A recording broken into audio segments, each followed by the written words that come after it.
not gonna kill your car. I'll go call Jimmy's mom. You should have paid my rent. Go give me a croissant. Hi, Jimmy's mom.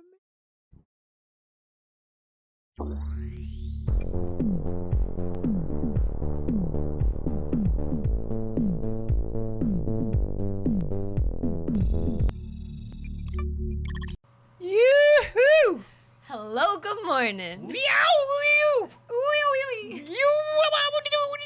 I'm not gonna kill your car. I'm gonna call Jimmy's mom. Hi, everyone. Good morning. Good morning to everyone, specifically Idris Elba. This is It's Too Early, the first, best, and only morning show in existence. I'm Anthony Carboni. And I'm Saige Ryan. How are you? I'm pretty good. Yeah.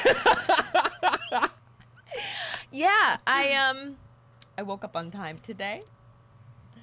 Not me. I know. Not me. I was ready when you got here. I know. Pretty great. Pretty great. We've got good news. It's a mostly good news day. It's like a mostly good news day, which like inherently means there are things we're ignoring, probably. But it's like baby, a mostly good news today. that means there's enough good news that's worth talking about that Yeah. we can ignore the bad news, and in the year of our Lord 2021, that's the best you can hope for, and we got it. Honestly, I think the TikTok that we choose to open the show with really does change the vibe. Oh, are we going full on astrology for the TikTok that we choose? Well, no, it's just like that song started the show just right. I mean, it really did. It also, the TikTok we choose does reflect our mood. Yes. Yes. It is The number of times I'll show Saige like 5 surreal, dark, funny, but odd like TikToks and just be like, "Can we do one of these 5?" And she's like, Can't open the show like that. I would I've sent you ones where you reply to me and just go, I don't get it. Yeah, cuz sometimes I'm like, "Why is this funny?" Like, it's weird, Yeah. but I don't understand why it's funny. But today, Today, woo, we sent each other that TikTok. yeah, We were just like, "This, I found the clip for tomorrow." This is the one. We both were like, "I got it." we got it. Hey, Hey, should we tell the news? let's We have a big piece of news. tell the news. This is the biggest news we've ever reported, maybe, It is. on the show. Mm-hmm. It's very exciting. It is. Yesterday, Uh-huh. we got a massive announcement that is going to change the world. It Well, has not been forever. not just of movies, but the world of world. film. I'm Or gonna say the world of games. I'm gonna say the world as a whole. The world at large. Babies. Idris Elba is Knuckles. Idris fucking Elba is Knuckles. In Sonic the Hedgehog 2. Idris Elba. Yeah, of course it's Idris Elba. Why wouldn't it be Idris Elba? Idris McCavity Elba. Like, look. Knuckles? Can get it. Knuckles can get it. We all know that Knuckles can get it. And obviously no one even has to say that Idris Elba can get it. Idris Elba is, I would say, objectively, one of the most attractive people on the planet. Oh, 100%. I don't think that's subjective. 100%. I think there are some people that go beyond subjective opinions. And I think Idris Elba is one of those people. Yeah. Right? Yeah, absolutely. I mean, look, I watch James Gunn's DC's Zack Snyder's presents The Suicide Squad 2. And, you know, he doesn't even, like, in that movie, he was like, what if we just didn't bother to fake dye my hair and do all that? What if you just let me look my age in this movie? And they're like, I mean, are you sure? He's like, yeah, I'm pretty sure. Don't you worry. I'm Idris fucking Elba. And it was beautiful. He's a DJ. I didn't know he's a DJ. He's a pretty good DJ. I bet. He had like a residency in like Ibiza for like 3 years while he was also like Being Idris Elba. being Idris Elba in movies and shit. Idris fucking Elba. Clobag in the live studio audience said, I watched him DJ at a festival. He is just as attractive in person. Of course he is. Again, some people go past the point of opinion, and you just have to accept. You just have to accept it. You don't have to think it, you just have to accept it. Gatekeep. Gaslight. Keep Gaslight, Girl Sonic the boss. Hedgehog. Look, various executives from various media companies watch my Twitter, and so I wasn't able to say that we've wanted to fuck Knuckles for years in writing. Make out was funnier. Make out, I think, is funnier. Make out was Make funnier. out is funnier. But the phrase "fuck Knuckles" is also very funny. Fuck Knuckles is it's a good phonetically. mouthfeel. Yeah. Phonetically, it's just beautiful. Yeah. That's the way that you could say it, or you could say it's a good mouthfeel. It does have a good mouthfeel. Well, now somebody. Thank you Got for that. you there. Got me. I watched him roll that mouse over the DMs button, and I was just like,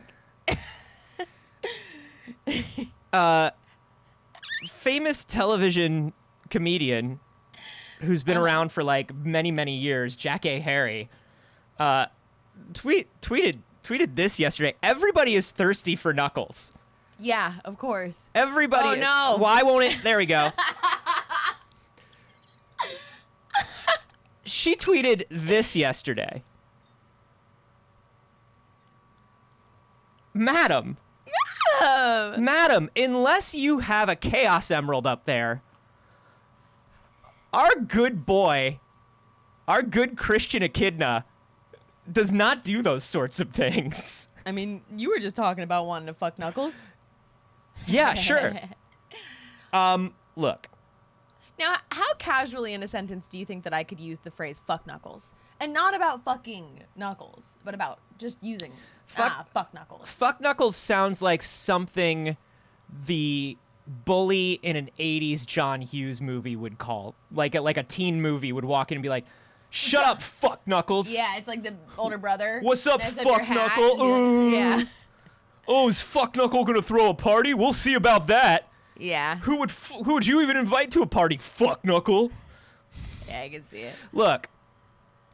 I think that I'll start doing that. I think I'd like to be the like 19-year-old bully of a young teen younger brother. It's all you've ever an wanted. 80s movie. It's all you've ever wanted. I think that I would like that. The internet is obviously just ablaze with this. Of course. We all love it. I like the first Sonic the Hedgehog movie. Unironically, the first Sonic the Hedgehog movie has the vibe of a bunch of people that got together and just had fun making a fun movie for the family to go. You know what I mean? They were just like, let's have fun and make a little movie. What do you say? And everybody felt that way throughout the whole thing. Yeah. My personal opinion on the Sonic films is bring back his teeth, you cowards. Sure. I'm going to stand by that, and I'm going to stand by that for this. And I think that we do get another opportunity here to give Sonic the teeth back that he deserves. We Look. had that original trailer. Don't get bullied into taking that away from us. Look, we've said it before. We'll say it again. It is Bring his teeth, you coward. It is our official position at Pixel Circus here on It's Too Early that the Sonic the Hedgehog Blu-ray should have the entire original cut of the film with Tooth Sonic. Yeah. How do you look at this? How do you look at this and then look at this and not want that one on the left back? I want it back. Give it back, you cowards. So yes, that is our official opinion of the channel. Saige has an early render of Knuckles, actually. Yeah. Because it looks like they took a little bit of our advice here. There he is. That cat had abs. So will Knuckles. That cat had like an 8-pack. 9 lives, 8-pack. Hey. Hey! Idris Elba as a cat. Look. It was a confusing experience. Yeah, that whole movie was confusing for me. Beautiful. Loved it. And I saw it officially 8 times at the Alamo and 10 times in theaters. Now, Did you really? yeah, because I saw it opening You night. got to 10? Yeah, I saw it opening night, but I saw that at the ArcLight. Yeah. And then there was... I saw it opening night as well. Uh-huh. And then there was the screening Yeah. that I met you at. Uh-huh. There was... You and I went to one together. Yep. I went with Kaylee to one. I went a lot. Yeah. I went a lot. I wanted to go 9 times at the Alamo because they were giving out 9 Lives coins, and I didn't quite get there before they had to shut everything down for the pandemic. And look, is that the most disappointing thing that happened during the pandemic? I'm going to go on record and say yes. Okay. No, that's absolutely correct. Honestly, without Cats 2019, It's Too Early would not exist. It's true. We actually get to say that forever. It's entirely possible. It's Too Early would not exist. It definitely wouldn't. Failed Save would be totally different. Yeah. Because we would know each other. We would know each other. We wouldn't have done the Cats RPG. Yeah, we did a Cats RPG together because of a fever dream idea, and a mutual friend was like, I know just the guy. He's got to be in it. Look. And I was producing it. Everything good in this world came from Cats 2019. Everything great in this world will come from Sonic the Hedgehog the movie and Knuckles with lock-on technology. If we forever get to say It's Too Early wouldn't exist without Cats. I know, I love it. I just discovered that. Hey. Thank you, Akotoroku. Thank you. Everyone, thank you. Hey, everyone, thank you. Number 2. Yes. There has been... Now, the Sonic community, as we all know... Horny. A horny, rational place. I have not had a chance to delve into the Sonic community's deep reactions yet. But I will say for the last 5 years, 10 years, there has been a lot of argument within the Sonic community, a heated debate about Knuckles' cultural origin and representation as it pertains to Knuckles. Sure. And there are a lot of people that want to believe that Knuckles is not an echidna of color, which is a bold move. Why? I don't know. Oh, racist. Ah, there it is. There it is. Who else is sad that the third movie won't be called Sonic 3 and Knuckles now? Yeah, but like, get right to the Knuckles. You know what I mean? That's what I always say. Get right to the Knuckles. Yeah, I'm glad they didn't make us wait for Knuckles. No. You know, the first movie, they dipped their toe in. It's because they're not sure they would get a third. Yeah. Yeah, and I think with the first movie, they were like, yo, we can't blow all of this money on making a fantastical, fully CG, all of these different creatures running around. How do we do this with a locked down enough budget right, where we can see if people will come see a Sonic movie? And they Yeah. did that.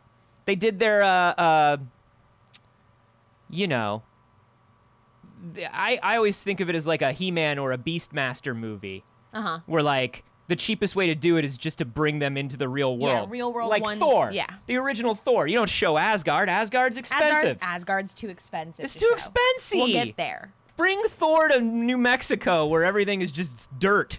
We have money for dirt. Yeah. We're Marvel. We've made 2 movies so far. We have money for dirt. Exactly. Not Asgardian dirt, just regular regular dirt. dirt. So that's what they did with the first one. Yes. But now they can really, like, they can go off the rails, baby. Yeah.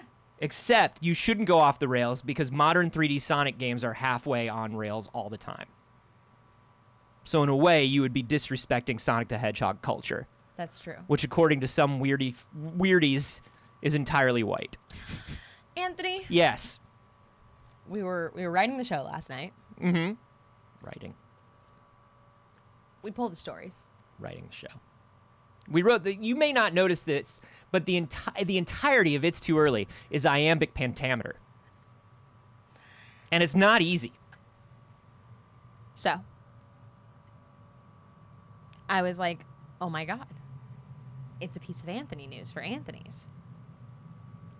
And is the biggest news that we should be essentially opening the games portion of our show with? Yes. Some might say yes. Yes. Some being Anthony, specifically.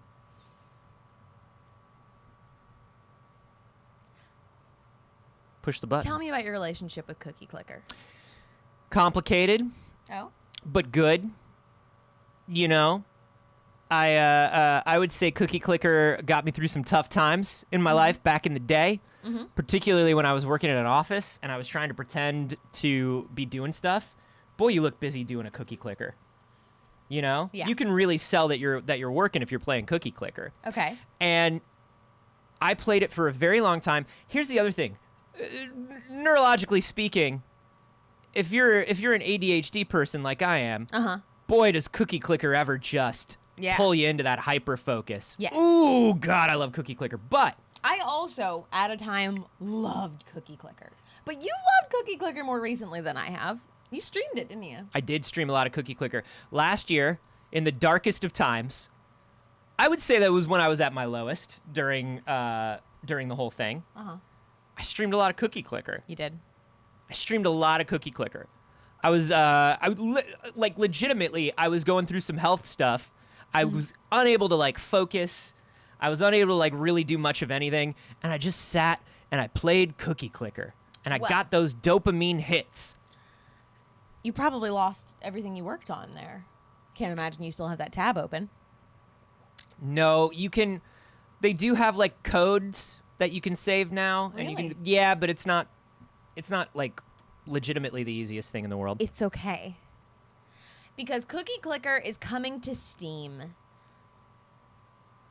Cloud saves and Chivos. You're getting cloud saves and achievements on Cookie Clicker. Saige, please, we're pro gamers here. Say Chivos. I won't say Chivos. Saige, I won't call them that. we're pro gamers. Please say Chivos. I don't Saige. like it.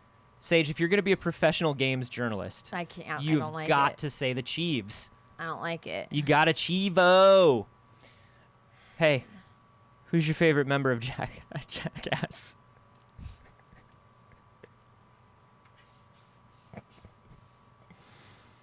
Is it Everyone's favorite member of Jackass is Steve-O. Chivo? Hey, just in time for the Steam Deck, you can bring Cookie Clicker with you wherever you go. Dude, you can play Cookie Clicker on your Steam Deck. That'd be hilarious. Somebody please pay $700 for the highest level of Steam Deck. Yeah. The one with the glare-proof screen and the extra fast NVMe storage. Yep. So you can play Cookie Clicker. And bring Cookie Clicker with you. For those asking, Son of Orpheus explained it pretty well in the chat. Cookie Clicker was typically a browser-based game. There's a lot of apps and things like it, but essentially how many times you click a cookie is how many cookies you have made, and then you slowly purchase upgrades. It's like a little business sim. It's what's referred to as an idle game, and they took over the entire internet for a few years there. Yeah. But basically, it's like you have to sit and click it for the longest time, and then as you get enough upgrades, it makes no sense to sit and click. Yeah. And it's one of those things where there are different tiers of upgrades, and you've got to kind of like unlock them as you go. And it's one of the things that was wonderful about it is it just gets so weird because it starts as it used to start as plain text, which it doesn't anymore, but it used to start as a plain text game. And then as you upgraded it, more graphics would appear.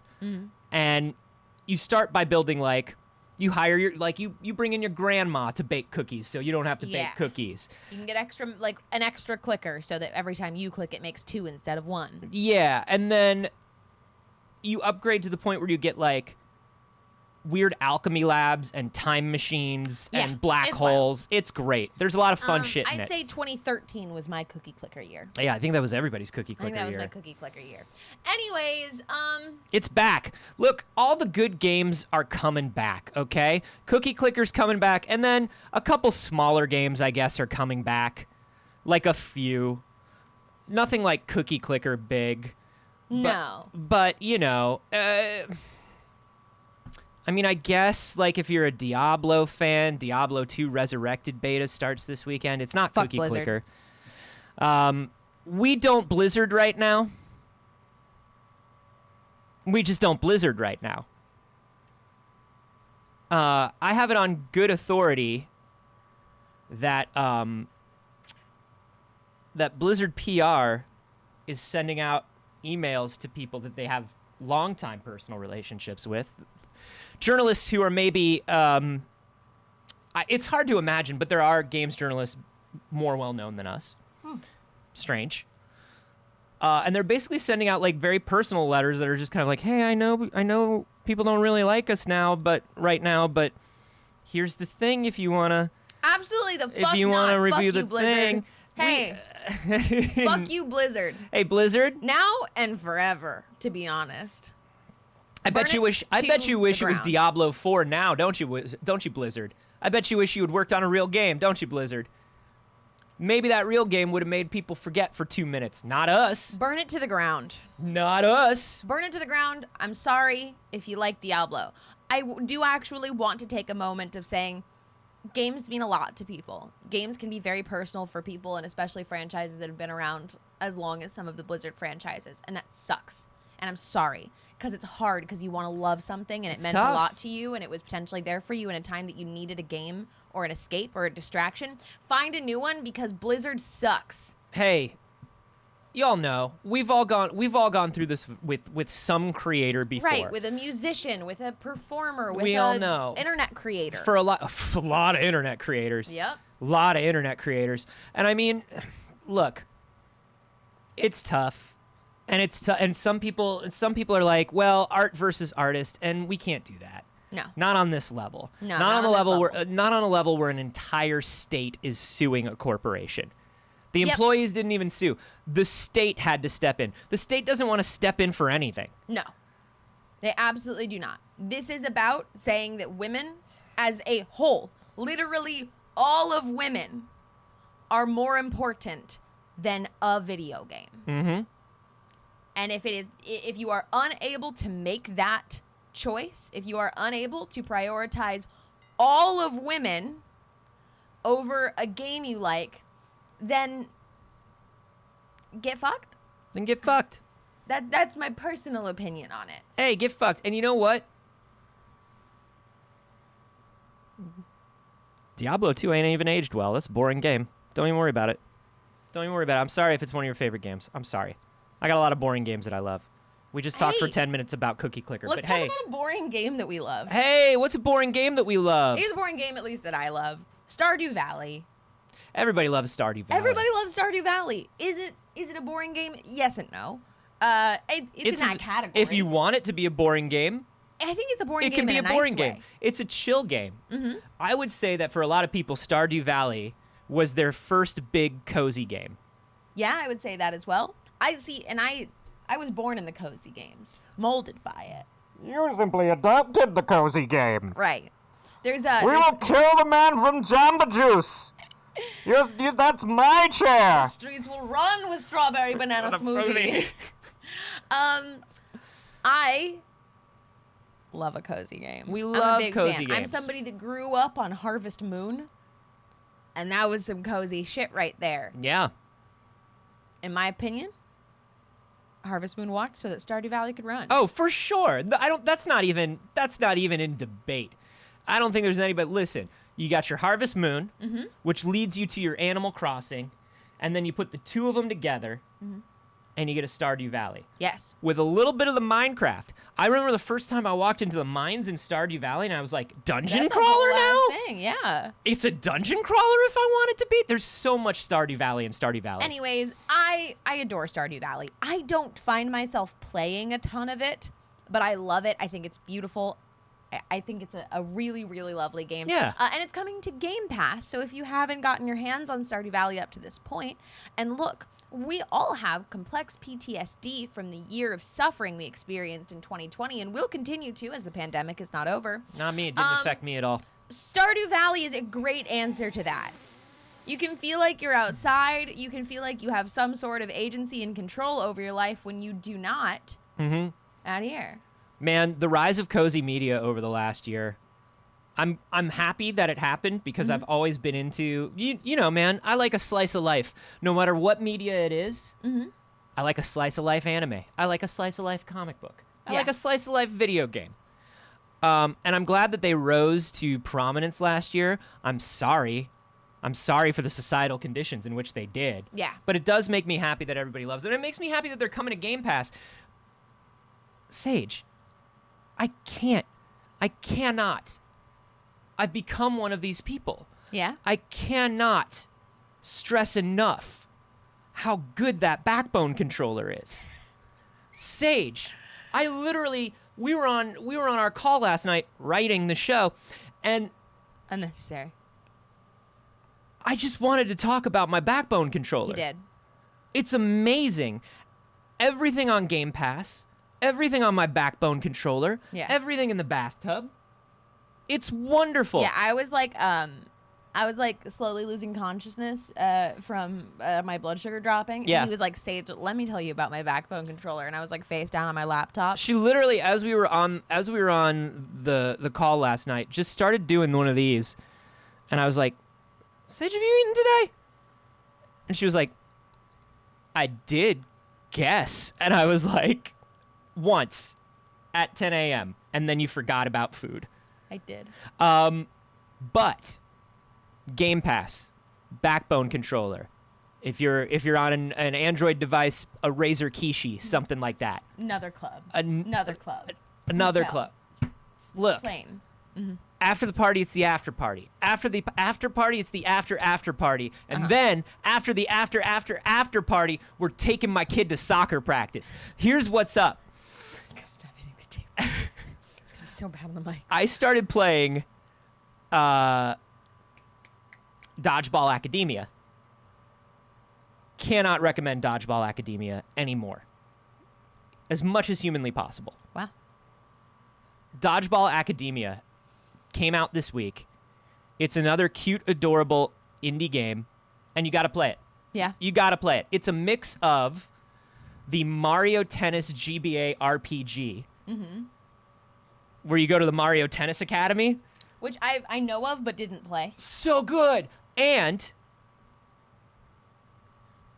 classic Super Dodgeball arcade games Fascinating. with RPG elements. Anyways, I love it. Stardew Valley will be available on Game Pass this fall. There's not a set release date yet, but it is sometime in the fall, and that's exciting. Get your hands on it if you're not already playing. I always have it on my list of like, it's like a break in case of an emergency game. You know what I mean? Yeah. Previously I was like, the Switch is the perfect way to do this. Yeah. You definitely want a game like that on the Switch. But now, I mean, you can get it on mobile too. Yeah. Do you ever play it on mobile? I haven't. It's because you don't have a Backbone controller. I didn't play anything on mobile until I had a Backbone controller too. Hey, Saige, who's your favorite member of Jackass?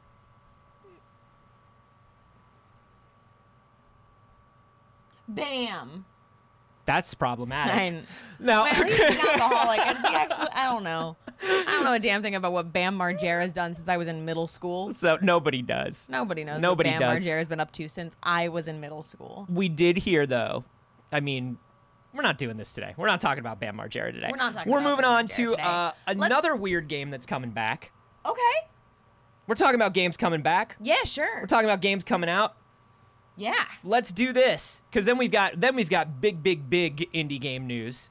But I just want to talk about this. Okay. This is a very niche thing for people who love. Maybe you love Neo Geo games. Maybe you love old arcade games. Maybe you love just two-player competitive games that are like have really wild gimmicks that make no sense. I played this game, the original, recently.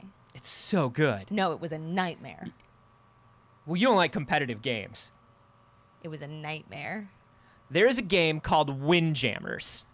Windjammers is fucking amazing. It was a nightmare. It's Turbo Pong with like 80s weird over-the-top beach bro aesthetics. And it was unbelievable. There are people that play it like competitively, and Windjammers 2 is finally coming. We've finally got that Windjammers 2. .mu, the people who brought us Streets of Rage 4, which we love, the people who are bringing us that new Ninja Turtles game. This is Windjammers. Look at this. That's Gary Scott. He's American. I can't wait. You get like special moves. You get like powers. You get like power moves. This is such a good frickin' game, and I cannot wait. I cannot wait to get up on Windjammers. So good. We played it on a Smosh stream. We did like the old like NES collection or whatever it's on. We were just doing like an old school gaming day. Mm-hmm. It was rough. It was rough. It's a tough one. It takes a little bit to get the feel, and then once you do, you're like, oh, it tickles the brain real good. Open beta today. Steam, PS4, PS5. Interesting. Jump on up on this. Now that's a game I also feel like should be on Switch. Oh, for sure. I don't know why it isn't. That's a game where you split it in half. You can even use the little mini controllers. Mm-hmm. Now, PS4, PS5 tells me that maybe there's a timed exclusive, and I know that there's some people behind this game that have like long-time relationships with PlayStation. Like I think Adam Boyes, who used to be at PlayStation, had something to do with this remake. So it makes sense that they would have made a timed exclusive deal with PlayStation, get that money, make that Windjammers. Yeah. I'm very excited. The game will also launch on Stadia and Switch, but will not have a beta. Oh, good. Stadia. Thank God. Hey, does anybody need 3 Google Stadias? We should give away my Stadias. You want to give away a Stadia? Hey, we're going to give away a Google Stadia. No one's going to enter, Anthony. Gamers. What's up, Nobody gamers? wants a- Somebody please take these Google Stadias from me. I can't throw them away because they aren't broken and they're relatively new. And they're plastic and they won't biodegrade. Somebody please take these from me. What should they do? Should we have them tweet something at us? Should they? We'll think about it. Make a fun clip of today's show. And then Twitter? Yeah, and then tweet at how us. we gotta see it somehow. You can either tweet at us or you can leave it in the Discord. Put it in all one place for me. Okay, as the person who will have to facilitate. Where this. would you rather have it? Twitter. Let's put it on the Twitter. You can tweet at us with a good clip, and I will I'll send you anywhere from 1 to 3 Stadias.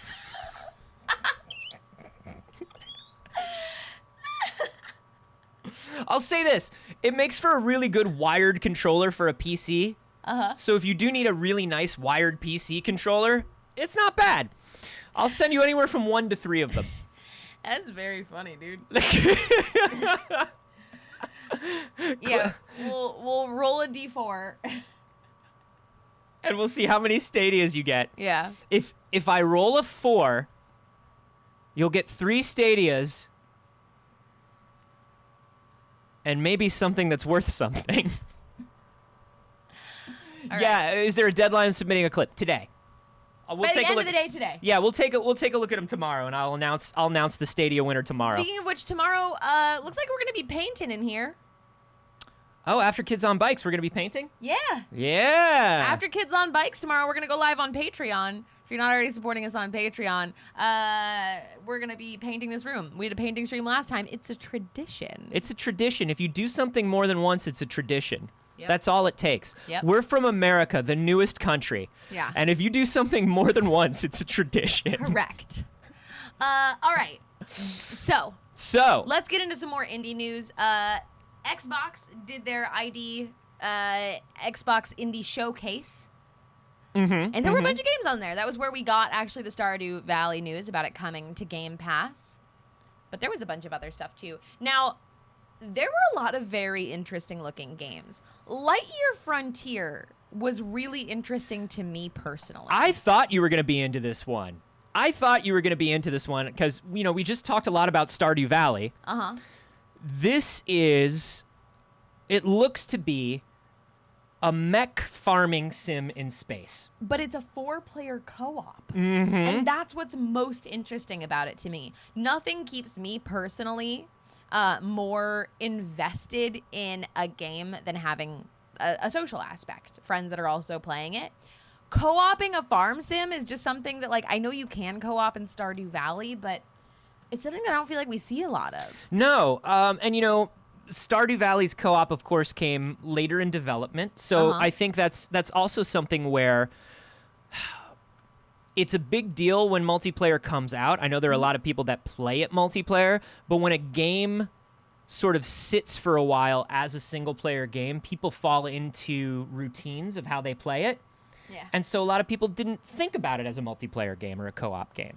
Whereas this is launching with co-op, and that changes the way your brain plans a farm. I agree. So it is a open world farming exploration game. Where you farm in fucking mech suits, and that's tight as hell, and it is up to 4-player co-op. I love that. I'm very excited about that personally. I think this is one you were excited about, Artful Escape. Artful Escape, yeah. Let's pop that up. A game all about a teenage guitar prodigy becoming a folk music legend. It looks wild. It's a weird psychedelic rhythm adventure game. And it's Annapurna, which if Annapurna makes a game, pay attention. If Annapurna publishes a game, fucking pay attention. Because it's at least going to be weird and interesting. Yeah, skip ahead a little. Yeah, that's where you start playing the guitar and shit starts going This looks lovely. wild. And my best buddy, Carl Weathers, is in it. Carl Weathers and I are best friends. Yeah? Yeah. I told him that. Uh-huh. And what did he say? He said, okay, man. So that's the way it is. I love the art style in this. I remember when I was like, Saige, you need to look at this game immediately. Yeah, I think I It's- was blacking out. You were I think blacking out, but I was like, losing consciousness this from my is blood sugar. This is a Saige art game right there. That's a beautiful game. I really enjoy that style. I think that it's very interesting. There was a lot of stuff on here, and I do want to skip around a little bit.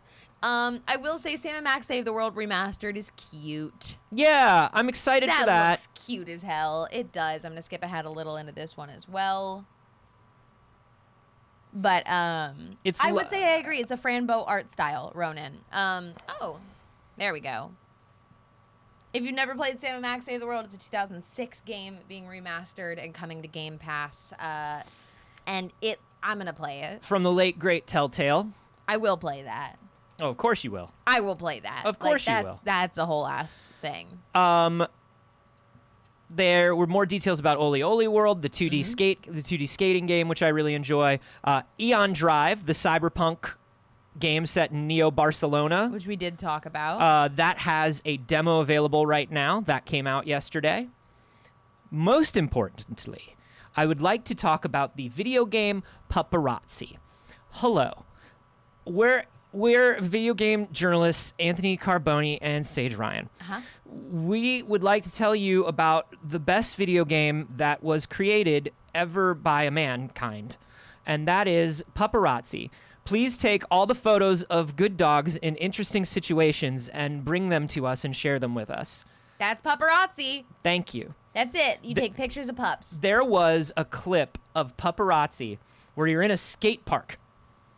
You're skating. It's a first-person perspective. You're skating. Puppy is skating.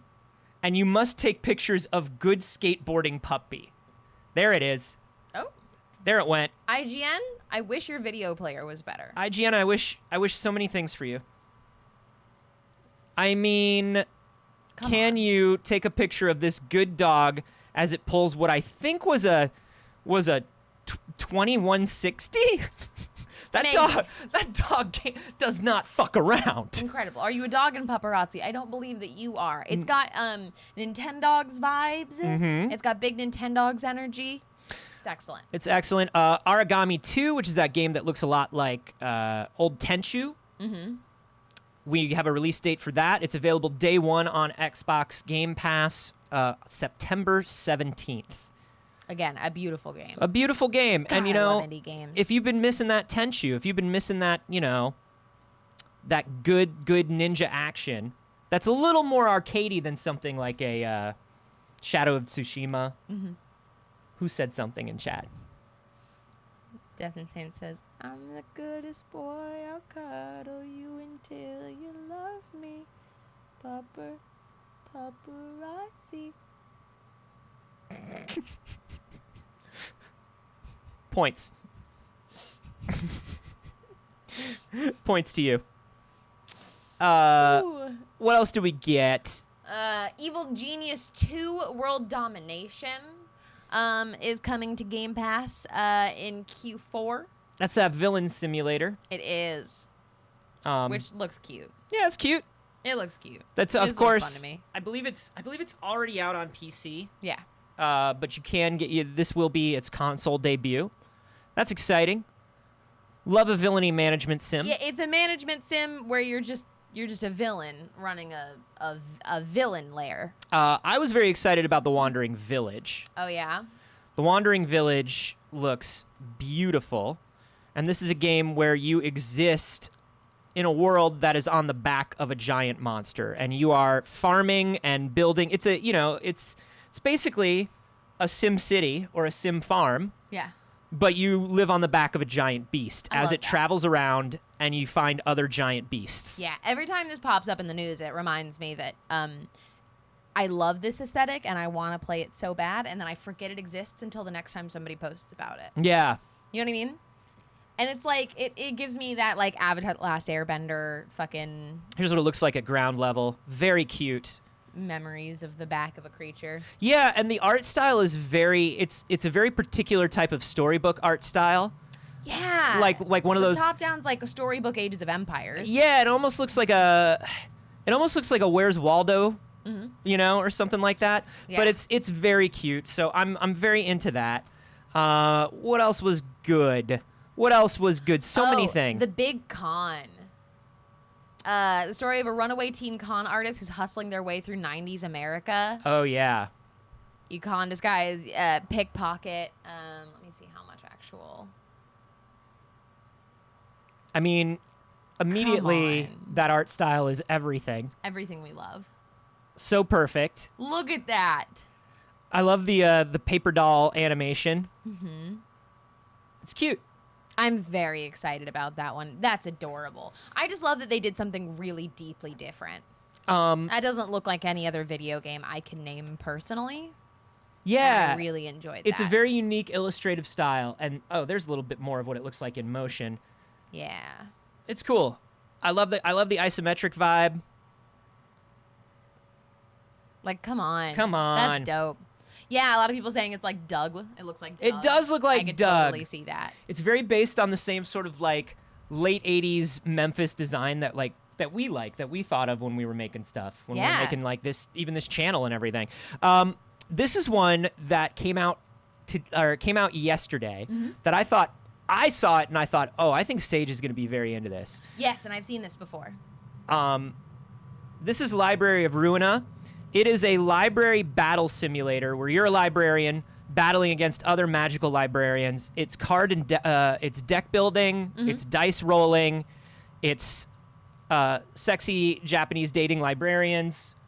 I really felt like, That's a lot of good things. that's a lot of good things. That's a lot of good things. Look at that. Yeah. An Oh. excellent art style. Like, just spooky enough. Just spooky enough. It's just spooky enough, just sexy Here's enough. the gameplay where you can see that they're selecting cards. And then gets to this kind of like chibi versions of them. So cute. Love this. That's already out, so you can pick that up. That's such an interesting format of combat.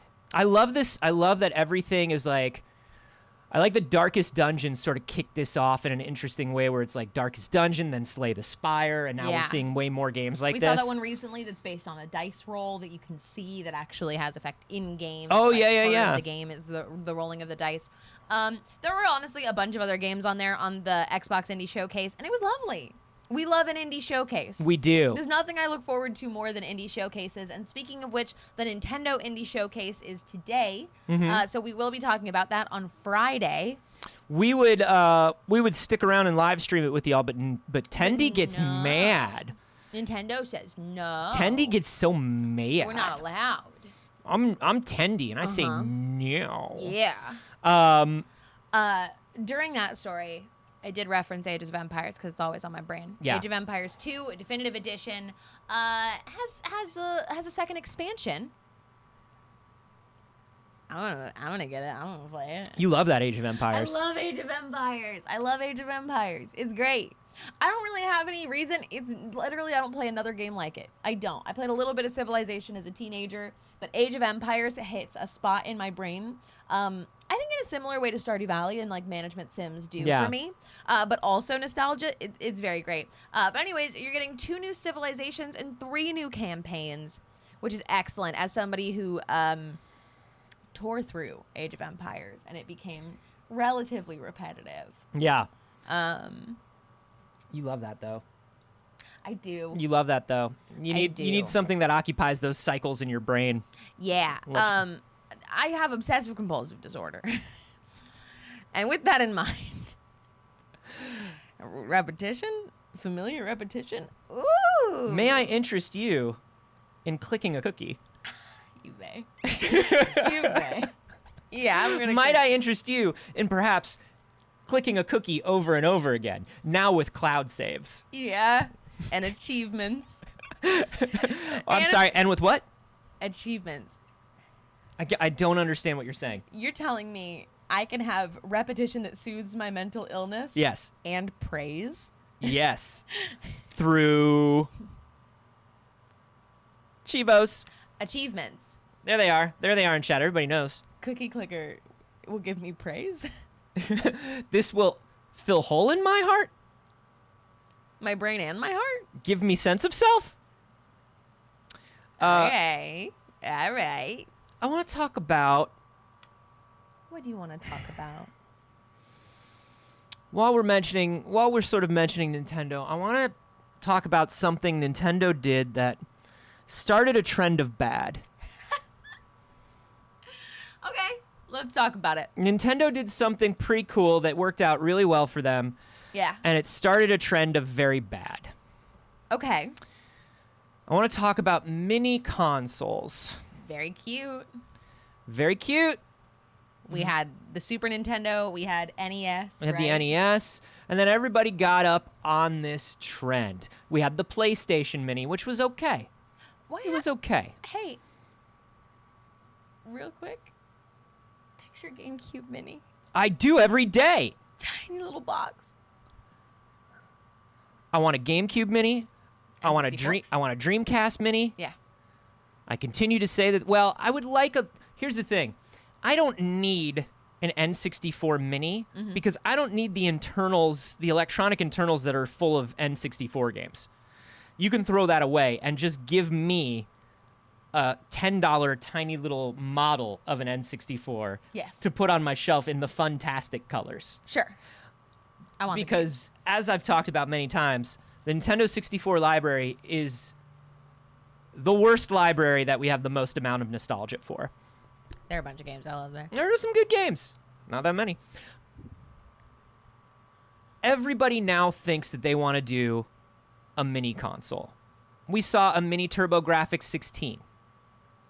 We saw the mini Genesis, which, if you lived in Japan, you could also get a mini Sega CD and a mini 32X to attach to them, which That's did very nothing. cool. They were just plastic. That's very cool. I do like that. And you can make the little tower of power. And that makes sense. Some of these consoles that like a large portion of people of a certain generation had in their homes growing up does make sense. That's sweet. Yeah. You want to put them on your shelf. You want to display them. I'm a person who displays my consoles. Yeah, because we have a shared nostalgia for this thing. But it doesn't mean everything needs to be minied and put on my shelf. People are just bringing back the weirdest brands.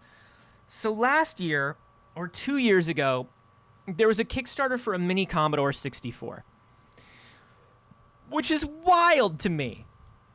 I want it. Because why would you? It's ridiculous. You're going to take a keyboard-based Yeah, I'm not and going to make it tiny. I'm going to have to run the little operating system? Hilarious. What am I going to... Hilarious. It just feels... It feels odd. It is. It is feels odd. And now the same company is back,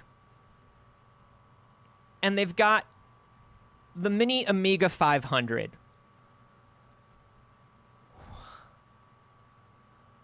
What is the... I don't... What is the... Okay, let's do a test. Does anyone in chat, and this is a genuine question, does anyone in chat have nostalgia for the Amiga 500? Now, the Amiga, you had some Psygnosis games that were pretty good. When I think of the Amiga, I mostly think of, like, graphics and video work. I know, but this is the thing. This sort of, like, moves, I think, to more Europe, where the micro PC was bigger than the console, you know? Like, they all had, like, Spectrum ZXs and Acorns and whatever the fuck it would. Like, literally, it was called an I don't know. I don't know what you people had. Are you even awake now? Europe's asleep. Let's talk trash on their micro consoles. All right, let's go. But I think it's weird, and I think it's one of those things where there's a company that has the rights to an IP or a brand, and so they're like, well, let's just bring out merch based on this brand. Yeah, we have it. What else are we going to do with it? Okay, so we have one person in chat that said they have nostalgia. Yeah, somebody said it was their favorite computer of all time, which is cool. When I think of the Amiga, I think of the video toaster, which is what they used to, like, make early TV 3D special effects. Like, Babylon 5 was made with a video toaster. But I don't think... Can I get a mini video toaster and work on standard definition video because it's smaller? I don't know. It feels weird. I don't know who it's for. I don't It is a either. Kickstarter, which is the best way to do something like this because then they can just fulfill... The people who kickstarted it. Yeah. Grumpy Steen put an interesting piece of information in the live studio audience that we're not able to, like, research at this time, but the guy who's trying to fund this routinely buys old IP from defunct companies and engages in copyright trolling. So... Oh, cool! That feels right.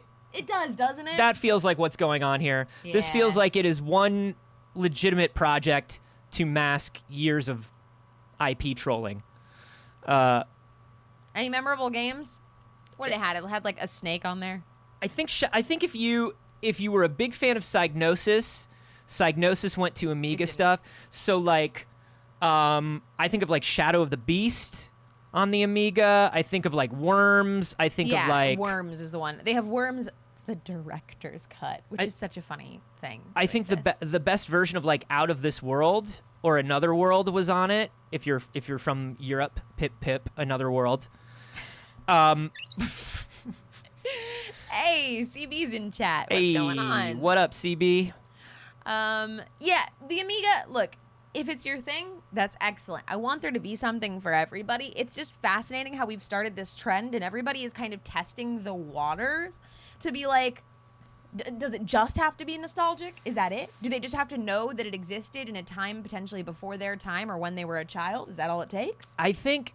And we're going to find out. We're going to find out. I mean, look, we've got the Intellivision Amico, right? And when that first came out, we said, wait a second, what is this brand recognition about? Because now we're getting to the point where, like, look, if you're nostalgic for an Intellivision or an Amiga, I mean, you're probably late 40s, early 50s. Yeah.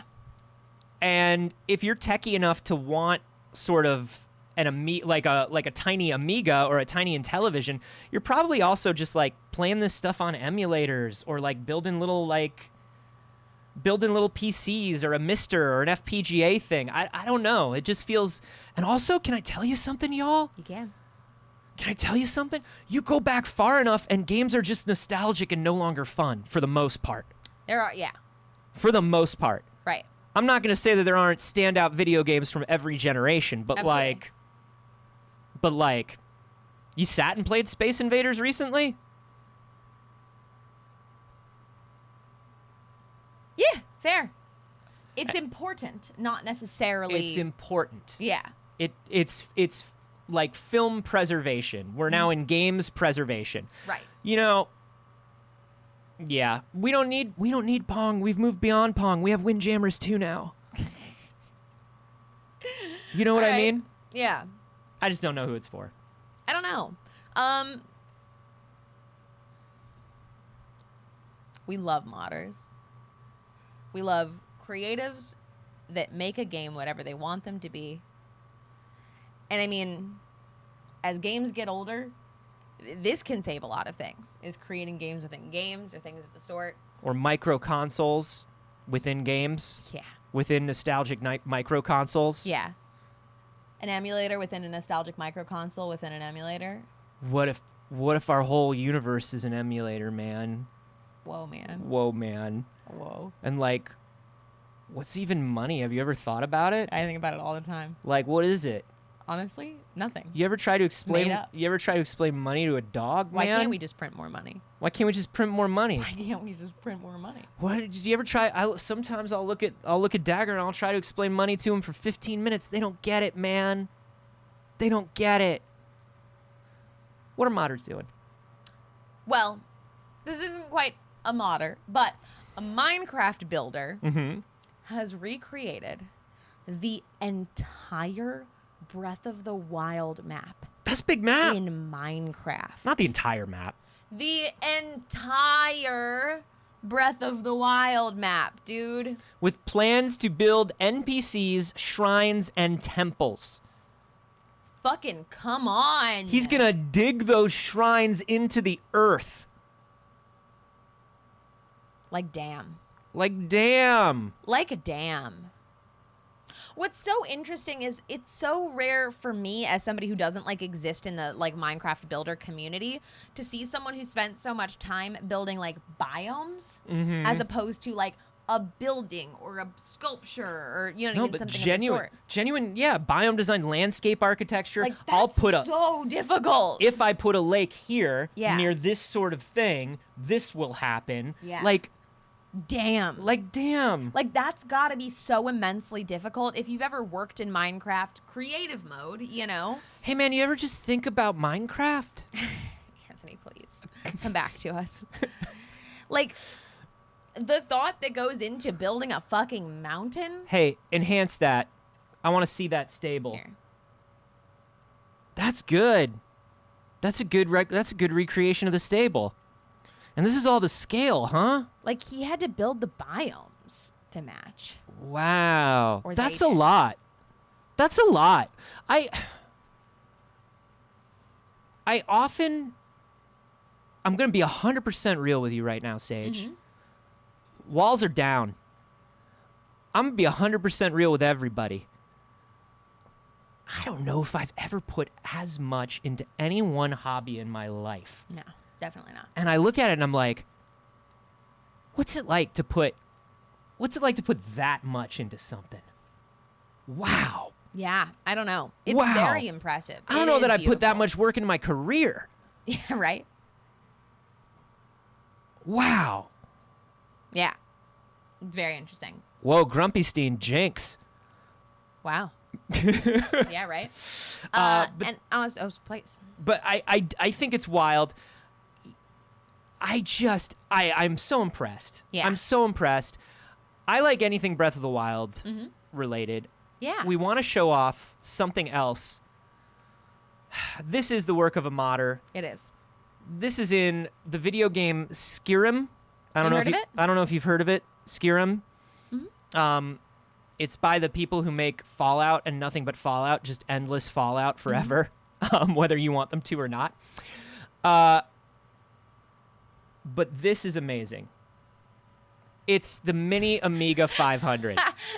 Now hear me out. For just $150. Is it only $150? I don't know how much I think it's it gonna be is. more than that. It's probably going to be more. Anyways. Somebody made the paraglider from Breath of the Wild in Skyrim. Good for you. I Hell yeah. freaking love this. Hell yeah. Also, I do see people tweeting us clips. Great. You can win anywhere from 1 to 3 stadias. This is great. I want the paraglider in real life. Yeah. That's the mod I want. Yeah. Can we have a real life mod? Can we get the mods on this? I'm going to pull up a video of this glider actually in game. Also, for those entering, a reminder, tweet at Pixel Circus so we have them all together. We are at the Pixel Circus on Twitter.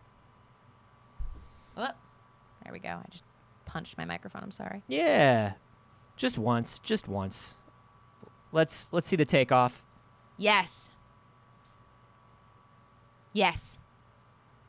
I mean, Yes. That's so amazing. Yes.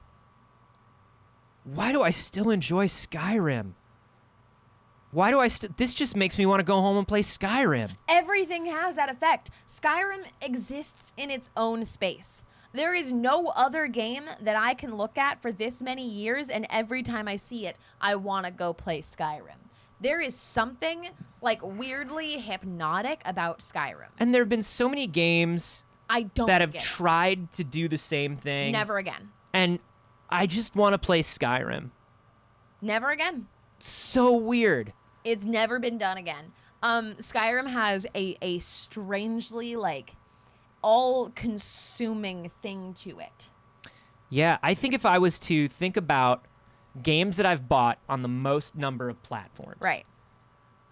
I think I've bought Skyrim on every box I've owned since the Xbox 360.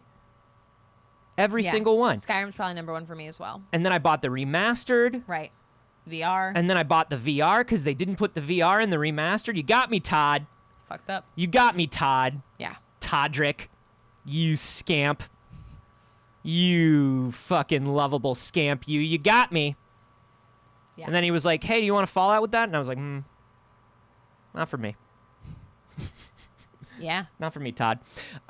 When's that space one coming, Todd? Todd says, soon. Soon you get a space. Soon you have a space. Don't worry. Have a space. Right now? No, Fallout. No, Fallout. Other people that we love, in addition to modders and hobbyists, we love speedrunners. I'm obsessed with speedrunners. I would never try speedrunning. No. Never in my life would I No. try to speedrun a game. No, I slow run games. Yeah. Any percent? Great. Any percent? I'll do 12% of the game over 80% of my life. Yeah. If we're really talking any Slow percent run, runs. 80%. Slow run, any percent. Any percent. But the speedrunning community, while extremely tight-knit and collaborative, everybody shares their tech, everybody shares their things that they're working on. There are a lot of people in the community that do a lot of work with each other to make these things happen. Absolutely. But they're also intensely competitive. Of course, it has to be. And over the last 8 years, Dan Burbank has been trying to get all of the world records for every track on Mario Kart 64 simultaneously. Whew. Something no one has ever accomplished. 32 world records at once. Summoning Salt just made a documentary about it. If you're not familiar about with Summoning Salt, an amazing channel to learn about everything speedrunning. I love everything they do. He spent 8 years in a battle with Matthias Rustmeyer from Germany, trying to get every track record at once. And Matthias was just trying to keep him from doing it for 8 years. And finally, Dan Burbank has all 32 world records. He Hey, did it. congrats. Do you know how he did it? How do you do it? Took advantage of paperwork. What? He didn't let anybody know he was working on these records. Okay. He just stopped talking about, he talked about just one that he was working on while he was secretly working on 10. He submitted the forms for all 10 at once, surprising Matthias Rustmeyer, who had no chance to try to combat the records, Wow. allowing him to hold them all at once. Community members have accused him of not being entirely forthright, but he didn't cheat. He didn't. And, like, honestly, the other person who was just, like, trying to specifically keep that dude from getting the world record? Nah. Burbank says, what I did because I wanted to be the champion, and everything was pushed out of my mind for that. While I didn't act out of purposeful spite to Matthias, I knew that what I was doing would cause him to be significantly upset, hurt, and betrayed, but I put my own selfish desires above that. And you know what? Wild. Baby, that's competition. Have you ever seen a little series called The Last Dance? You ever heard of a man named Michael Jordan? Michael Jordan kicked his brother into a well. I didn't watch The Last Dance, Hey, but I think it's Space Jam. you ever seen a Pokemon? Hey, Ash Ketchum wants to be the very best like no one ever was. He doesn't have time to think of other trainers. listen, it's going to come to a point where Ash Ketchum has to murder Brock. I'm sorry. That's how it ends.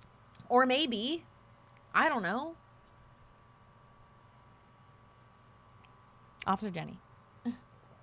Murder Officer Jenny? I don't know. Look, if she gets close, you know what I mean? All If she things starts are on the asking too table. many questions. This is a competition. Michael Jordan, Bugs Bunny. These are all the things I know about Michael Jordan. Yeah, same. I think this is great. Good I for think you. this is cool. Check out Summoning Salt if you haven't. It's a great YouTube channel. Let me tell you something I think is less cool. Okay. Dr. Disrespect. Oh yeah, Bugs Bunny, Uh-huh. Michael Jordan, Uh-huh. fan art of Lola Bunny, Uh-huh. Dr. Disrespect. Yeah. Go on. Dr. Disrespect has a history of promoting conspiracies and propaganda on stream, of attributing problematic and offensive behavior to a character. He's just playing a character. He's just playing a character. He just barged live streaming into that public restroom because he's playing a character.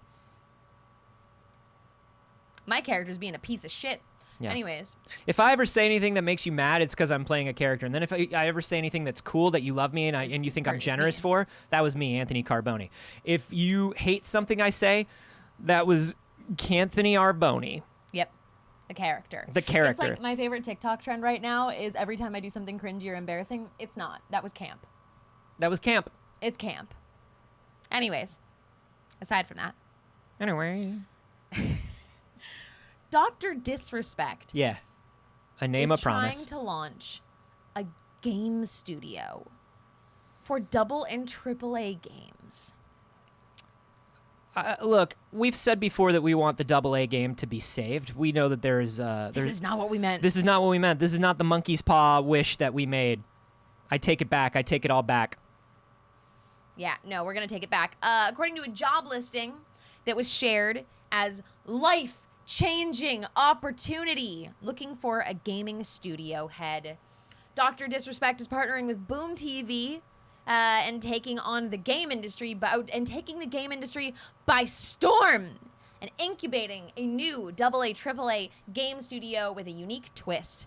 The studio plans to forge a partnership with select lists of mega influencers and then work closely with them to launch their dream gaming title. There's nobody in this time, in this climate, that I trust to run a game studio that's good to work at, that makes quality products. Like Dr. Disrespect, the character behind the man, behind the character, behind the micro console. I think M-Fire brings up a really good point in the live studio audience, saying, did he not see the commotion with Blizzard right now? It's a bad time to make a studio. Like, It's a great time to make a studio that respects people, that has talent and a work ethic and an understanding of the industry that can treat people well. But imagine being somebody with a deeply problematic public history that's recent, thinking, I should start a game studio. I am the answer to this. What is it that goes through white men's brains that just doesn't go through anyone else's? He's not thinking about that answer because he's not thinking about the problem. Right, He's but, just thinking, I start cool game studio, make cool games. I know, but how? Like, as somebody who has launched a lot of projects rather, you can't help but look at this and go, what can I do? Like, how can I service this space? Yeah. Right? Like, what Saige can has I launched- do differently? What can I provide to this space? Yeah. And I also, like, as a white person, often have to have, like, okay, what am I going to do here that is not taking up space that should belong to other people, that should better be represented by someone else? Like, we all should be thinking that, right? What is it that white men don't have that? Why don't you have that? I don't get it. I don't think I can do anything. Like, Now, Dr. Disrespect says he wants this studio. He says it's got a twist to it, Saige. uh-huh. So maybe this is the twist that you're waiting to hear. Maybe this is why he has so much confidence. Right. The twist is he's going to bring in mega influencers and streamers, Right. have them explain their game ideas, And then have the team make those ideas. See? So don't worry. There's going to be a streamer at the head of every business unit in this company.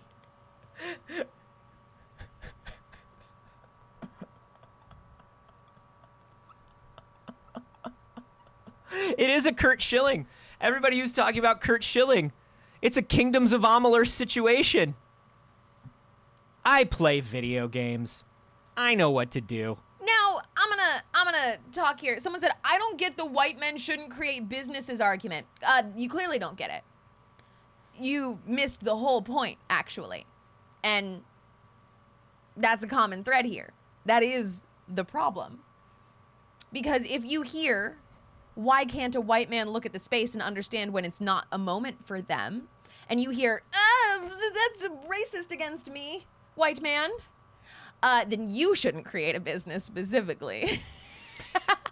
not just the whole. You specifically shouldn't. Yeah. There are clearly plenty of white men businesses, and there are lots of very good ones, and that's perfectly okay. But Dr. Disrespect looked at this and said, now is my time. While women are being abused in an entire industry, let me, who has no perspective, no experience on how to create a space and an environment in an industry that is dangerous for women and people of color, let me step in and make a game studio right now while people are being endangered in game studios by people like me. And by the way, He has a as he's bringing particularly in, problematic past. by the way, as he's bringing in these influencers and streamers who have great game ideas, take a look, watch the makeup of those people, right? Check that roster. Check that roster, because that Rolodex is going to tell you a lot. And I have a feeling I know a bunch of the people that are going to be on that Rolodex, and I have a feeling they're not going to be creating a space for anybody. Right. It's Like, the idea that because white men are inherently existing from a place of privilege, a very high privilege, they will not have the perspective to create a company that is safe for perspectives they don't have. And don't generalize the game industry. The game industry is not currently a space for women and people of color to be safe. There are good companies within it, and I'll fight this to Blizzard, the yeah. ends of the earth. If you say Blizzard is an outlier, you are endangering people in this space. Yeah, You are Blizzard is not an discrediting outlier. that I am not even in necessarily the games industry. I'm glad I'm that you've had a good I'm glad that you have had a good experience, Code Block. Also, are you a That's woman? great. I'm glad that you have had a good experience. But to say that Blizzard is an outlier is incredibly incorrect when we have seen this at every major game studio. This year it's Blizzard. Remember that just 2 years ago it was Riot. Remember that it's Ubisoft. Remember that that is still ongoing. Ubisoft had to note an economic and talent downturn in their public information filings this year because people don't want to work there because it's so toxic, and it's going to cause an economic downturn for the company to the point where they had to put it on the books. This is not a true thing. And also, if you are not a woman or of a marginalized gender, do not have the goddamn audacity to tell a woman that women are not. Oh, I've never seen a woman get disrespected. Do you know how many people at Blizzard would probably say that? Do you know how many men at Blizzard would probably I say didn't that? notice it. I didn't see it. None of my friends noticed it. I They said, didn't get disrespected. I never saw it. Maybe they didn't They do said it in front of you. They said manly. If you haven't seen it, maybe be quiet. Yeah. Hermit Homeboy says, go to any game dev party and tell me you don't get uncomfortable at some point. That's true. That's true. Look, and like I said, Code Block, I'm glad. I'm glad. And if but things it are good, discredits the experiences of women to say, well, I didn't see any women get disrespected. So what, you don't believe them? You don't believe us when we say it's happening to us? That's fucked up, and it's a bad rhetoric, and it's dangerous. you know, and Code Block is saying that they are in Germany and maybe things are better in Germany. It doesn't matter. Don't discredit people's But, experiences. you know, you gotta be sure that you always have It's to be sure that you're irresponsible. not speaking through your personal filter. You know what I mean? Mm-hmm. You can only know what you have experienced and seen for yourself until somebody else tells you. You know what I mean? It has to be generalized because the problem is big enough. It's the same thing that people go, well, not all men. Enough men that it's a problem. Not all game studios, but enough game studios that it is a problem. And until it isn't, we're going to say the games industry is currently a dangerous place for women and people of color. So here's the thing about generalizing, and this is fixing it. This We're is what working on it. This is what I like to say about generalization. If you generalize something that's a problem, it usually is because it's a big enough problem and it can be codified enough that action can be taken. We know that if you don't wear a seatbelt, generally you're less safe. So we have laws that say wear a seatbelt. Right. Not every time you didn't wear a seatbelt did you die. We know that generally, all of these, like, just general little rules. So by codifying these things, by saying, generally, this is not a thing that can be done in a workplace. We're seeing it here. We know it's happening in a lot of other places. So let's be sure that it's not happening. How do we do that? We bring attention to it. If there is a big enough problem within an industry, you need to talk about it. If you're working somewhere that doesn't have these problems, that's great. Instead of saying the industry doesn't have these problems because I'm not seeing it, maybe say, this is the studio I work for. It's great. Come here. That's what we're talking about when we say creating space. Hey, I've noticed that a lot of the studios here in Germany or wherever you are, like, a lot of the studios here are treating people pretty well. That's great. Great. I'm happy for you. Hey, come look here if you're looking to be treated well. It's not a better attitude. It's the same attitude. We're saying the same thing. We're not changing our position on this. Quite simply. I actually just told you to change the way you're saying it. But did it sound better coming out of his mouth? Because maybe that's internalized something. Maybe you liked it better. Maybe it was more palatable from him. I actually just told you that what you're saying is like, hey, what I'm saying is I work somewhere good. So instead of saying, no, it's good because I work somewhere good and it doesn't happen anywhere, you can say, I know that this is bad in general, but it's good here. If you're looking for a gig, come here. The end. So, Dr. Disrespect starting something. Here's the thing that we know about influencers and streamers starting these sorts of businesses, regardless of what segment they're in, whether it's in games, production. We've seen it a lot with live events, with music. Yep. Particularly YouTubers. These TikTok stars, influencers. They try to start these businesses. And they aren't necessarily qualified or have the background to do so. They don't have the experience for it. Yeah. They have suddenly a business put into their hands by being a streamer a lot of the time that blew up. And you see that a lot with when streamers and influencers and content creators go wrong because they don't know what to do with that power and influence. Then they start a business, and they didn't know how to run a business. They didn't have that background necessarily. And that could be Dr. Disrespect, or it could be any of the influencers that he puts in those positions because they have a big audience. And just because they do so doesn't mean that they have necessarily the insight that it takes to run a game studio. Every once in a while, one of them actually starts something that runs well, but it's very, very, very rare. Yeah. Hey, Dr. Disrespect, prove us wrong. I'd love to be proved wrong. Will it happen? Maybe but not I'd love from to him. be. But I'd love to be proved wrong. Yeah. Hey, that was our one bad. That was our one bad for the day. Didn't have to be that bad. Didn't have to be that bad. Let's talk about something good. Let's talk about something super, super good. I want to talk about all the characters around Batman. I want to talk about the Bat family. Yes.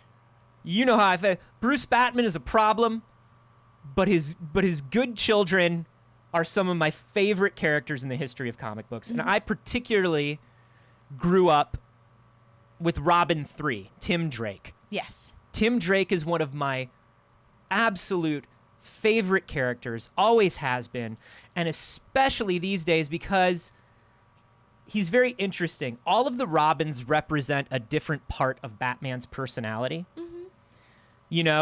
Dick Grayson is the, hey, I'm going into this with a good heart and I want to do good. Yes. Jason Todd is, I'm angry, I want revenge against this world for what has gone wrong. Tim Drake was, how do we solve this problem intelligently? Yeah. How do I use the resources that I have to make the world better. And in the comics recently, we've seen him talk about that it's toxic to even be a superhero or a vigilante. Yeah. We have billions of dollars. How do we use that to effectively fix things in the world? And he's sort of been like, am I Robin? Am I not Robin? What do I want to be? I don't want to be Batman when I grow up. Right. And it's been a wonderful story arc to see. Yeah. What about Damian Wayne? Damian Wayne just rules. Yeah. Yeah. But now we're seeing, and this is one of those things. Tim Drake had a girlfriend like right around the time I had a first girlfriend, and like Tim Drake and I have grown up together.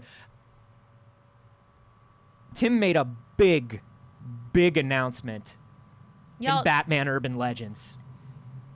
Tim Drake has come out as canonically bi. Yes, baby, we stand the bisexual representation of a pre-existing character that we know and love, allowing a character that we are familiar with to explore their sexuality and in a way that a lot of us have, specifically as bisexual people that realized it at a certain point where it's like, oh, it doesn't mean that anything that I had that was in a heterosexual facing relationship was invalid or not real. We don't have to retcon any of that. You can just have a lovely, important character come out as queer. And talking about how every Robin is a part of Batman's personality, I think Batman wants to smooch some boys. There, I said it.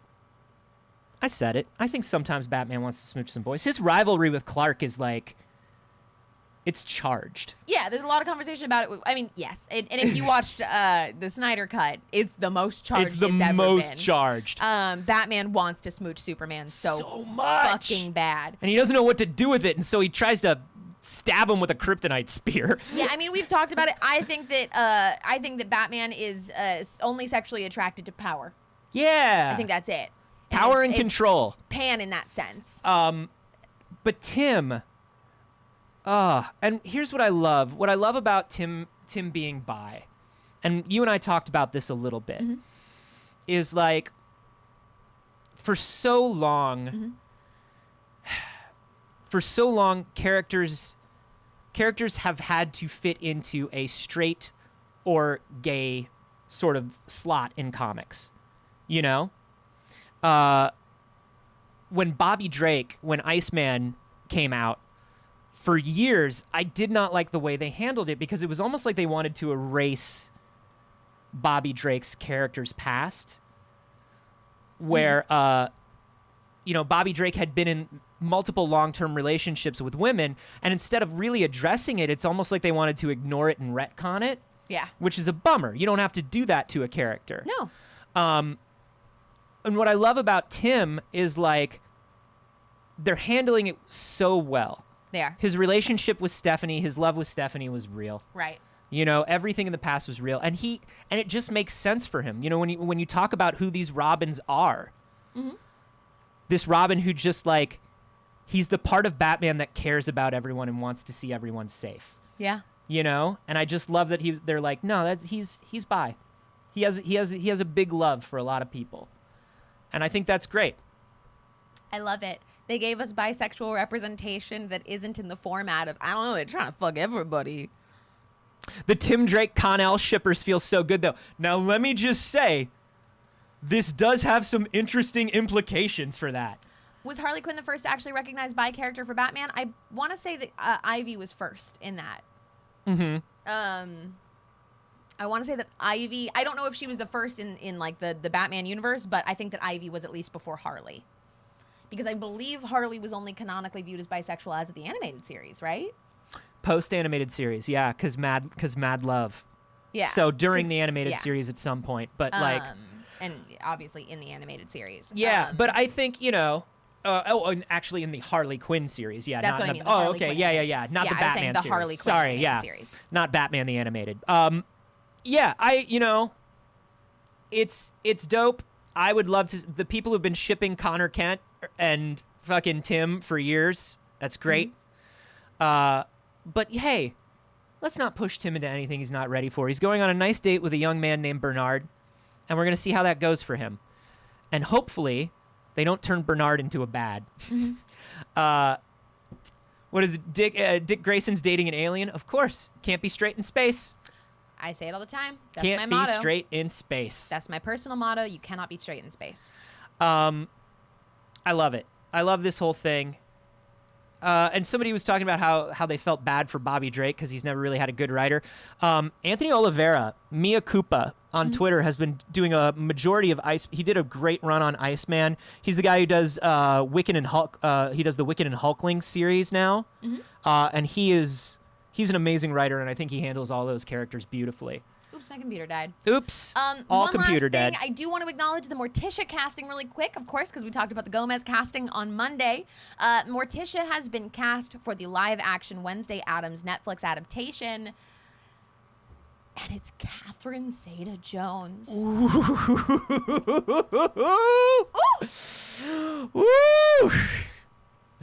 Ooh. That's a spicy meatball right there. Oh, baby. So, of course, we got the news that Luis Guzman Is going to be playing Gomez. But now we know that Catherine Zeta is going to be playing, and nobody's got a decent photo for it, but it's just Catherine Zeta-Jones. Picture in all her beauty, Catherine Zeta-Jones. And you'll have what we're talking about. We'll just take this picture. Show us Catherine Zeta-Jones. Here's a This is what the people want. This is what the people want. Come on. That's Morticia. That's Morticia. She was born to play that role. Yes, she was. Good Lord. Good Lord. I'm so excited. I'm sorry. We just both had to have a moment there. Yeah. Like, anytime, like, jeez. Hey, did you ever see The Mask of Zorro? Yeah. Jeez, that was so hot. You want to talk about, like, hot? That sword fight scene in The Mask of Zorro. You want to talk about hot? Good Inspired Lord. casting. I couldn't agree more. I think that's an excellent note to end on. Mm-hmm. Y'all, we got Bi Robin and Catherine Zeta-Jones. These are two huge pieces of bisexual news. Huge bisexual news today. As your local bi woman, between Bi Robin and a hot Morticia. You don't have to say hot Morticia. Morticia. You can just say Morticia. A new hot Morticia. A new hot Morticia. Oh, big week for us. so good. So good. Hey, everybody. Thank you for joining us on such a big day. We do want to remind you that tomorrow we will be streaming just for patrons. We're going to be painting the studio. We'll probably look at some of your clips that you sent over today. Yeah. Remember, you could win a free Google Stadia. You could win up to 3 free Google Stadias just by making a clip of today's show. So true. And sending it to us on Twitter at The Pixel Circus. We do want to thank everybody who followed, donated, subscribed throughout the show today. So let's give that a shout out. Lee Green Griffin with the resub for 7 months. Tried out Pacific time for a week. Hated it. Welcome to our world. Smiled Bump. I do not know. Thank you for the follows. Soul Reaper Flores with the resub. Auto Anatomy with $15. Speaking truth at exactly 8 a.m. Always. Soul Reaper Flores with the gift sub to Tom Bidan. 54 Aqua Snakes donating 1.2.3 Catherine Zeta-Jones as Morticia. Yes. Yes. Pseudonym KC. Serious Bacon Love. Thank you for the follows. Kaylin Roar with 100 bits. What is this money? Honestly, what? Cabs with the follow. Critical Bard with the resub. Thank you, CB. Kurt Laurelton with $31.79. Ronan Monkey with $43.21. Numbers for later ruining. Thank you. So many new followers. C. Zmar, Megan Nicole, Goldfinch Sneeze, 9 Vince 1, Beanie Boy Lou, Shadow Legends 1, Professor Void, Space Cad, Shiro Kitsune 10, Just a Miles, Viscardi Vendetta. Thank you all for the follow. Chris Plowman with $19.30 for a delicious, healthy sugar breakfast. Only the finest of sugars and the finest of breakfasts. Thanks. Nathan Lamoureux with the follow, and Fragilities with the follow. Thank you all so much. You know, all of these things that are generous, Uh-huh. and we love them all. And it Thank you literally all makes so it much. possible for us to do what we do. So thank you. We also want to say there are a bunch of other ways that you can support the show, though not financially, because money is weird. Hey, man, like, what is even money? Have you tried to explain it to a dog? I sure haven't. It's I wild. wouldn't dare. He doesn't deserve that. Anyways, you can help us in a bunch of other ways. Showing up and watching the show Monday, Wednesday, and Friday at 8 a.m. Pacific. That's awesome. We make a show so that you will watch it. So thank you. That's very cool. Sharing clips. Not only could you win a Stadia, Or potentially, 3. up to 3 Stadias, but it also helps us and lets other people that might enjoy the show see a little piece of the show. Making clips, sharing them, making gifts, fan art. Oh my God, we have a whole moment every time somebody does a little drawing, does a piece of art inspired by us. We get one piece of fan art and we send it back and forth to each other all day. We do. It's great. But also, like, hey, tell a friend about the show. Yeah. Send them a link to the VODs. We put the VODs up here. We put the VODs up on YouTube. That would be super rad. We're also trying to grow that YouTube channel, so if you want to sub over there, that would help us out. Yes. Join the Discord, It's babies. And hey, man, it's free real estate. Don't cost nothing. It don't cost nothing to do that Discord. And if you jump into the It's Too Early channel on the Discord and submit a story, we would love that, and we'll shout you out if we use it on the show. Anthony, Yes.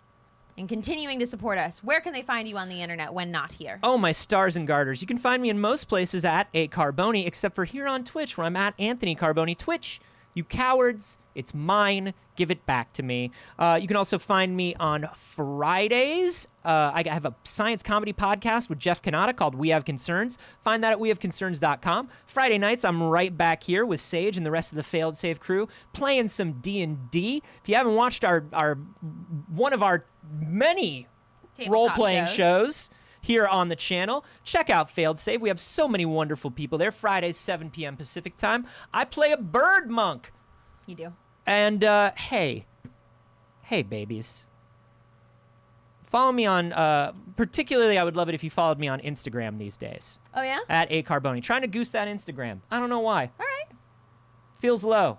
Trying Okay. to top off the tank on that Instagram. You got it. Saige, where do you spend your days and nights? All over the damn place. Hi, I go by Not Sage everywhere on the internet. I stream on my channel every Monday, Wednesday, and Saturday. My schedule's switching up a little bit right now. Maybe it's Tuesday, Wednesday, Saturday. I don't know.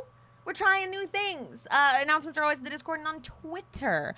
You can find me after this today on the Mad Cave Studios channel. We're going to be talking about The Last Session, a lovely comic about a very sweet, not D&D group, but cute little tabletop inspired by D&D. It's going to be a lot of fun. I'll be over there at 11 a.m. Pacific, so that's in just about an hour. You can also find me on Smosh Games. You can find me on the D&D channel. I would love it if tomorrow you tuned in for our Kids on Bikes game, Trouble in Techburg. So good. Same time this show goes live, exactly 8 a.m. Pacific, because they're talented, and that's awesome, and they're kind enough to create cool shit on our channel. That's tight. Come watch that tomorrow if you're up. Yeah, you can find me on this channel all the dang time. I'm around. Don't worry about around. it. I'm around. We're around. Hey, if you ever need us, whisper to a bird our names Yeah, and toss it into the sky, and it will know. it's true. It will know. We love you, BBs. We love you, BBs. We will see you on Patreon tomorrow.